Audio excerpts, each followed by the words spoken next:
Shalom, salam sejahtera bagi Bapak Ibu, Saudara-saudara, anak-anak yang dikasihi oleh Tuhan Yesus Kristus. Berjumpa kembali bersama saya Pendeta Eka di dalam renungan firman Tuhan pada hari ini, Sabtu 17 Desember 2022. Sukacita dan damai sejahtera dari Tuhan Yesus kiranya menyertai kehidupan kita sekalian. Puji nama Tuhan. Sampai pada pembacaan firman Tuhan hari ini, yakni kitab Yeremia pasal yang ke-31. Kiranya firman Tuhan memberkati kita sekalian. Baik, sebelum kita akan merenungkan bagian firman Tuhan hari ini, kita akan berdoa terlebih dahulu. Mari kita berdoa. Tuhan Bapa di sorga, di dalam Yesus Kristus, kami sungguh bersyukur dan berterima kasih atas kasih setia dan pemeliharaan Tuhan atas kami semua. Biarlah semuanya ini menjadikan kami anak-anak-Mu yang mau hidup dalam ketaatan karena penyertaan Tuhan yang sungguh nyata dalam hidup kami. Karena itu kami mau memperdengarkan hati pikiran kami kebenaran firman Tuhan. Kau yang menolong kami untuk kami dapat memahaminya, serta menuntun kami untuk dapat melaksanakannya dalam hidup kami. Karenanya dengan itu nama Tuhan dipermuliakan. Terima kasih Bapa, inilah diri kami. Kami siap sedia untuk belajar firman Tuhan. Demi nama Tuhan Yesus kami berdoa. Haleluya. Amin. Yeremia pasal yang ke-31 saya akan bacakan di ayat yang ke-31 sampai ayat 34. Demikianlah firman Tuhan. Sesungguhnya akan datang waktunya, demikianlah firman Tuhan, aku akan mengadakan perjanjian baru dengan kaum Israel dan kaum Yehuda. Bukan seperti perjanjian yang telah kuadakan dengan nenek moyang mereka pada waktu aku memegang tangan mereka untuk membawa mereka keluar dari tanah Mesir. Perjanjianku itu telah mereka ingkari, meskipun aku menjadi Tuhan yang berkuasa atas mereka. Demikianlah firman Tuhan.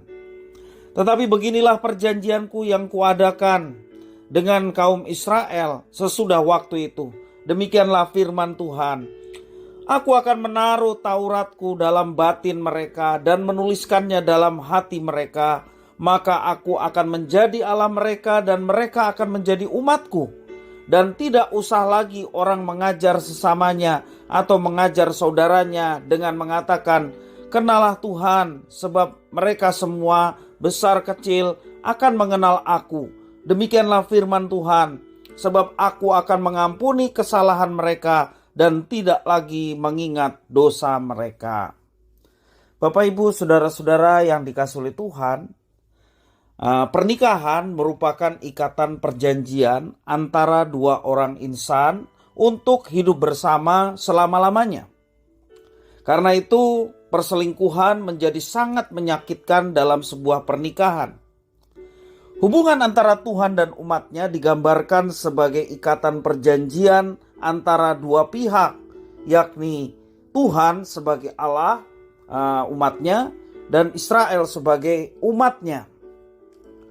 Dari pihak Allah, ia menyelamatkan bangsa Israel dan mengikat perjanjian di Gunung Sinai melalui kepemimpinan Musa.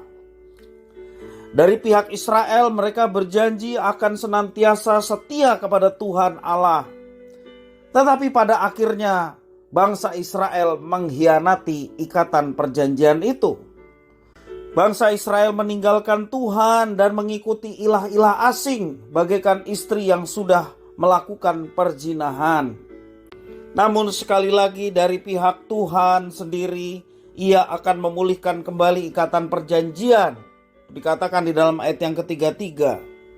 Seperti seorang suami yang rela menerima kembali istrinya yang telah berkhianat, demikian Tuhan Allah menerima kembali umatnya, bahkan memperbaharui ikatan perjanjian antara Tuhan dan umatnya.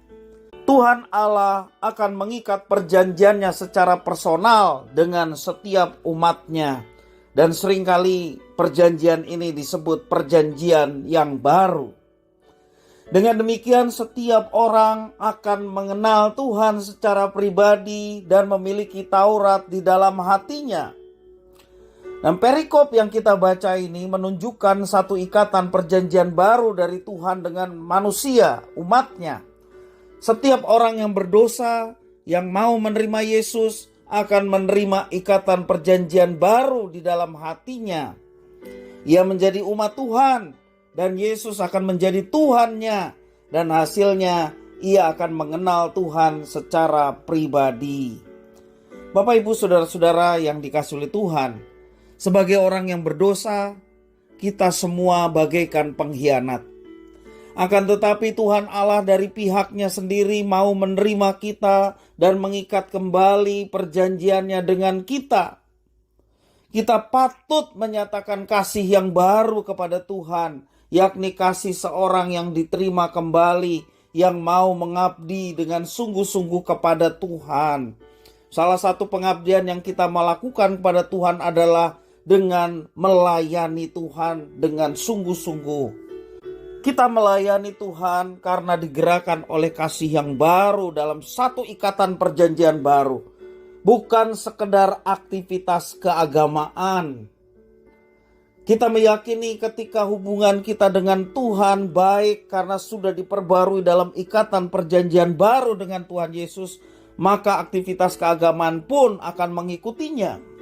Bapak, Ibu, saudara-saudara yang dikasihi oleh Tuhan, mari kita mengikatkan diri dalam sebuah ikatan perjanjian. Tuhan yang sudah menerima kita orang berdosa, Tuhan yang sudah menebus kita, bahkan Dia memberikan tempatnya bagi kita sekalian yang sesungguhnya tidak layak. Kita mau mengikatkan diri dengan perjanjian baru, hidup melayani Tuhan, hidup menyenangkan Tuhan, dan melakukan segala sesuatu yang kita kerjakan di bumi ini untuk kemuliaan Tuhan.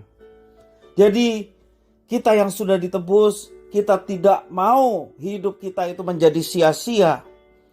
Hidup menyenangkan Tuhan, itulah menjadi tujuan utama dalam setiap kehidupan kita. Ada ikatan perjanjian di mana kita memuliakan Tuhan. Sebagaimana Roma 11 ayat 36, sebab segala sesuatu dari Dia, oleh Dia, kepada Dia, bagi Dialah kemuliaan sampai selama-lamanya. Bapak, Ibu, saudara-saudara yang kasih Tuhan, mari kita senantiasa menyenangkan hati Tuhan. Ketika kita dipercayakan sebuah pelayanan, lakukanlah itu dengan sungguh-sungguh. Apakah sebagai guru sekolah minggu, apakah sebagai seorang penerima tamu ketika ibadah, sebagai pemimpin ibadah, singers, pemain musik, bahkan pengkhotbah. Ketika kita mempersembahkan semuanya itu untuk kemuliaan Tuhan, biarlah kita boleh mengalami berkat-berkat-Nya. Bapak, Ibu, saudara-saudara yang kasih oleh Tuhan, semua Tuhan inginkan kita kerjakan dengan tulus ikhlas sebagai wujud kasih kita kepada Tuhan.